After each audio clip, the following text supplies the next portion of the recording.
Hi, Crickellectuals. Welcome back to another free hit. And in this free hit, we've got a few updates for you, starting with an update on the Pakistani women's performance in the ICC Women's World Cup. We'll talk about Abdul Qadir. We'll talk about the West Indies series that's coming up. And we'll end the episode with a quick preview of the final one-day international game between Pakistan and Australia. So let's get to it. So starting with the Pakistani women's performance in the ICC Women's World Cup of 2022, we have Pakistan landing, unfortunately, at the very bottom of the table. Pakistan women have lost all but one of their games, and even Bangladesh is ranked above them, who also had a similar record of wins to losses, but they did have a better run rate than us. Now, what does this mean for us? It is clear that the women's cricket team needs a lot more exposure, a lot more opportunity to play and to showcase their skills, but not only to showcase their skills, but also to sharpen their skills. There's a lot of growth to be made. And if the PCB chairman, Ramiz Raja, is really serious about having some sort of a PSL tournament that is for the women's team, then we really have to raise the standard of cricket currently being played by our women. And that's the honest truth. I've watched many of the games and it was really difficult to watch them. They were not as entertaining. There was one game where there was a century scored by one of the players, which was really exciting. The first by any Pakistani woman to do in a World Cup. So that was definitely a highlight. But overall, in general, it was clear that the Pakistani women's team was definitely not on par with the competition around the world. And our last place is, in my view, well deserved in the table. The women did try it. There's nothing in this critique about the commitment of our women, not at all. I feel our women play hard and they play hard all the time. I really feel that there is a gap in skill set and experience. And to that end, for the experience, I'm glad to share with you that the PCB has announced a pretty packed calendar for women's cricket in Pakistan. Let's have a look. So, on the PCB website, we find that the calendar for the 2022 and 2023 year has been announced. It looks like that in May and June of 2022, Sri Lankan women will be visiting Pakistan for a series. Then in July, Pakistan women will be traveling to Ireland for a triangular series between Pakistan, Australia, and Ireland. After that, there's a Commonwealth Games event. Not sure who else is involved in that. There's also in August the under 19 women's T20 tournament. So that whole talk about the T20s is starting to take shape. Then in September, the Asian Games will take place, assuming all Asian teams will be a part of this. Then in September, there is another triangular series, which will be a T20 championship. It looks like this is a domestic tournament. Then in November, we have Ireland women touring Pakistan. And then we have the ACC Women's T20 Asia Cup. Then in January of 2023, Pakistan women go to Australia. And after that, in February, there is the Women's T20 World Cup. So Women's T20 World Cup is coming up in February of 2023. And the last thing we have here is in April, May, we'll have the Pakistan Women's One-Day Tournament, which is also a domestic tournament. So a few domestic tournaments, a few trips abroad, and a couple of teams coming in like Sri Lanka and Ireland. That's more like it, PCB. Well done here. We need a few more games, a few more countries to kind of play with Pakistan. I did not notice England involved in any way. And as we'll talk about in a little bit, the top two teams are England and Australia. And it'd be nice for the Pakistani women to play as much cricket with them as possible. I also didn't notice the West Indies here. And that's kind of interesting. So over the next year, there will not be much cricket. It looks like that Pakistan women will be playing against the West Indies. And I think one thing that we have to focus on then is to get our women playing with more of the top five teams. Obviously, India is out of the question, but I'm wondering if there is a different set of expectations for the women's team playing against one another, because we saw in the World Cup Pakistani women and Indian women were interacting really well. There was a lot of pleasantries being exchanged, photos being taken, etc. So if the mood is very positive, I'm wondering if one way to kind of proceed with some positive relationship building with India involves the women playing together. That would be a really nice tournament. So to wrap up, let's go back to the Women's World Cup points table. And as you can see, we have Australia in the first position, followed by South Africa and England and West Indies. So the top four teams are there.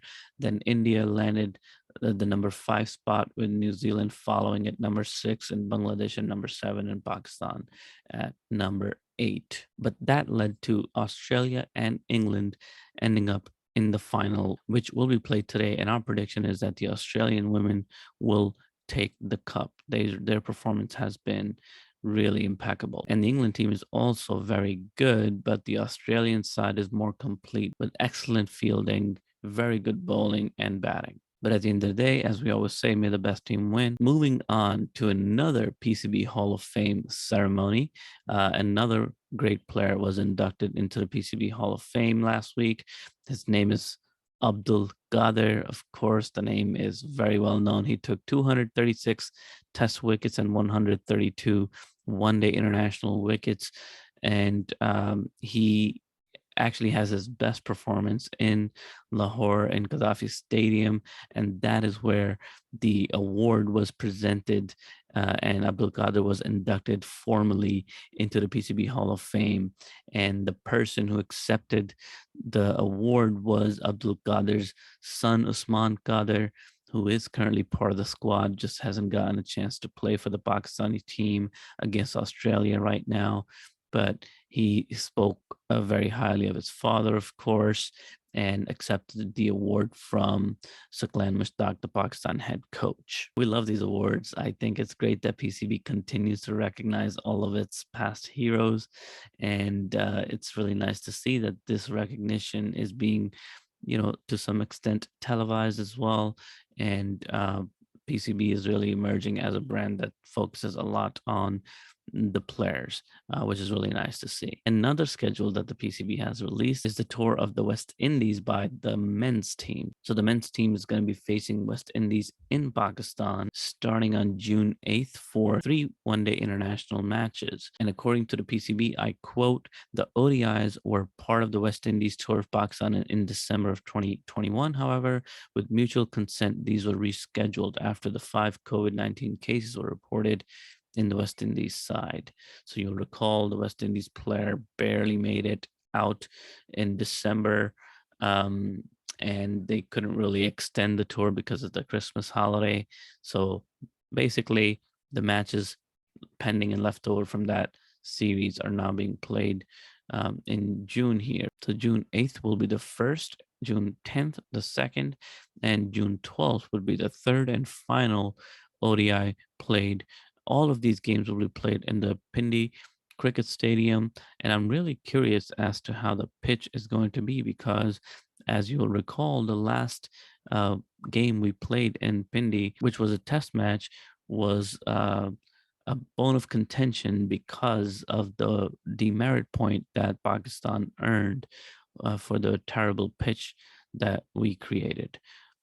So hopefully this will not none of these games will lead to another demerit. Hopefully these pitches will be good, because all eyes will be on the Rawalpindi Cricket Stadium pitch. And last but not least, today's final game between Pakistan and Australia is the final one-day international game between the two teams. We know that so far Australia has won the first game, Pakistan has won the second game, in which they chased their highest ever total against a team, and against, in this case, Australia. And Babar Azam also shattered several records, becoming the captain with the highest number of centuries against Australia, and also becoming the quickest player to get to his 15 centuries in one-day internationals in just 83 innings, ahead of 86 innings by Hashim Amla and 106 innings that it took Virat Kohli to reach the same goalpost. So great work from Babar Azam. The team is going to be in a very positive spirit, going into this third ODI, and it is predicted to be another high-scoring, high-total game. Our prediction, our hope is that Pakistan will win. We really need this win against Australia in the ODIs. We lost the Test series, but there's still hope here. And it is a good opportunity also because the Australian team is not at its best right now. Several players due to COVID have been taken out. Some players had returned for other assignments and things. So the Australian team right now is a very good team, of course, but there's some big players missing, and that is obvious. So we can't pretend that this team that Australia is putting in the ground against Pakistan right now, it has their top 11, top 12 men there. This is to some extent a combination of their top 11 team and their top 24 team. I think it's more like that. So may the best team win. Pakistan should take the series home because the momentum they just built. Hopefully they can build on that. We also know that they've brought in Asif Ali instead of Saud Shakil. So it looks like they're in the mood to be scoring quick and scoring more runs. And I think it's the right move because Asif Ali should get a chance in one-day internationals. Also, he didn't fire very well in the PSL, but he could have an impact in this game as they're chasing. So with that, we're going to go ahead and wrap up this week's free hit. Make sure you check us out on our YouTube channel and follow us on social media at Crickellectuals. This is your host, Jay, signing out. Peace.